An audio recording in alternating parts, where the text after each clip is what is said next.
Hello everyone, I'm Rubik and this is the game Black Desert Mobile. Today I'll tell you about why you shouldn't play this game in 2025. In other words, today we will cover all the downsides. I apologize because I will be use IE to voice all the text.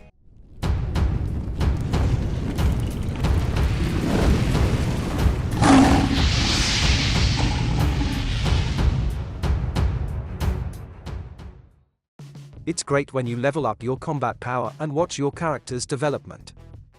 However, in BDM, combat power has reached tens of thousands, and soon it'll be over 100,000. This is especially critical in PvP. Even a difference of a few hundred combat power can make a big impact. A simple math problem: you have 50k combat power, while your opponent has 51k or even 55k. You'll hardly be able to defeat them, even though they only have about 10% more combat power than you. The difference is noticeable even with just a 1% gap, which isn't ideal. Many players, especially beginners, will reach an average combat power only after 3-5 years of play. Meanwhile, in all PvP content, they'll get killed in seconds. This is an aggressive welcome for new players. You either play without PvP or become fodder for the top players. Moving on to class balance and variety, what's the point of such a big selection if only around 5, maybe 10, classes are actually effective? A couple are good for farming, and only a handful are good for solo or mass PvP. And don't forget that combat power makes a big difference.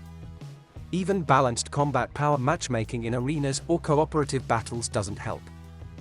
Experienced players equip HP sets and just toy with new players in the 30v30 arena or deny them any chance to learn in the standard 1v1 arena.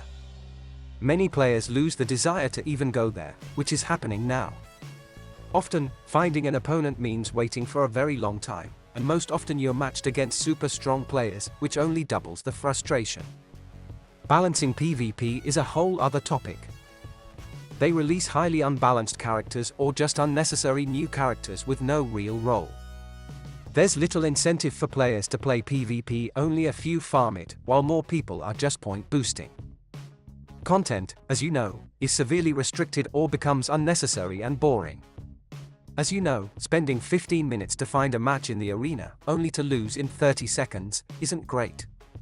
The Ocean, Ranked Arena, and Raminis Arena used to thrive, but now the Ocean is mainly for closing out books, and Arenas just for grabbing monthly rewards. Even new content like the Guild League is a complete failure. Most guilds can't progress past the initial respawn point and just wait for it to end. Soon, they'll realize it's better not to participate at all than to spend an hour being hammered by a few big guilds. I'd say this content is already dead. The same goes for once great progression content. I'm talking about Boss Rush and Ancient Ruins. You used to be able to progress through conquests without secondary resources, but now you have no choice, you need Shadow Knot to do Boss Rush. For example, I already have 9 million boss stamps that can't be completed. And the profitable level in Ancient Ruins? Did you know there used to be many levels in Ancient Ruins? Now there are only a few. What's more, the base level chosen isn't even the most profitable. Overall, it was better before. Some might disagree with my next criticism, but even Black Sun and Night of Vengeful Souls have been limited. Sure, for an average or low-level player, it's just 3 points for the top players, but let's think a bit beyond that. If you miss the only Black Sun or Night of Vengeful Souls available, you get nothing. Plus, gathering with a guild for content is more about relationship building, in my opinion. Events like Black Sun and Night of Vengeful Souls encourage players to boost their own points, even whole guilds aren't shy about it. In fact, I have people who boost their points too. So why bother with half-dead content? I understand their perspective. Events, or rather, their quality. Do you remember the kinds of events we used to have? The Temples of the Sun, the countless dice rounds, and how long and carefully we waited for hammers? No? Let me remind you. 600 laps completed, temples filled up in seconds for great rewards, and I was willing to spend my black pearls on hammers alone. Events at the release of even minor MMOs were amazing and actually motivated players to play more and spend more time in the game. Developers literally kept their audience engaged through events whenever any new content was released. But now, that's gone. There are no ultra-modern rewards, and event quality has gone downhill. Remember how excited we were when we got a 4th tier Raven at the start of the game when most people only had 1 ST to 3 road tier pets. Compared to Korea, we often get watered-down events with fewer rewards, or sometimes they don't appear at all. But why, when we're playing the same game and developers claimed they wanted consistent content release? Many players also left because of the in-game chat. Swearing, propaganda, racial insults, calls for violence, and that's just scratching the surface. Just 10 minutes in the chat is enough to burn your eyes. There has been no, and likely never will be, any moderation in global chat.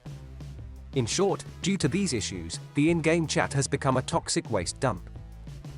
Online player numbers are shrinking, which isn't surprising. BDM has been around for years, and now it's in its twilight. At this rate, the outcome is clear collapse. There are few YouTubers covering the game, no effective advertising, and despite the game's large ambitions, there are barely any Twitch streamers. I'm not counting streamers who go live once a week. Developers don't seem to know how to market their product or attract new YouTubers for additional advertising. New players find the game through old videos, articles, word of mouth, or maybe a bit through other platforms, but the rate of player loss is much higher. You don't need to be a mathematician to see that eventually, there'll be so few players left, and this will lead to server shutdowns. Speaking of servers, did you know there was a new server? For such a powerful game with a large player base, there was a global server launch. And the only people who knew were those who read the forums. Look at Albion Online, they spent months preparing for server launches, advertising, bringing in YouTubers, and running a variety of banners on both active and inactive platforms. What did Pearl Abyss do? On April 1, they posted that a new server would be live on April 2. This whole topic is worth a separate video on my channel because the way the developers handled it was, without exaggeration, the biggest disappointment of the 2024 server launch. I've never seen a more poorly executed campaign. In short, players had been waiting years for a new server, and they opened it for only 7 months before announcing it would merge with the old one. Cheaters and auto-clickers also plagued this game.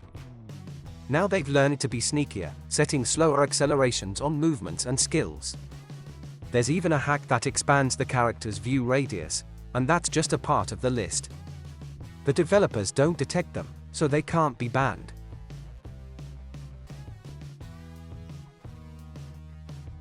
As for championships, not only are there few of them, but players lack motivation to participate in such grand events, and the organization is lacking.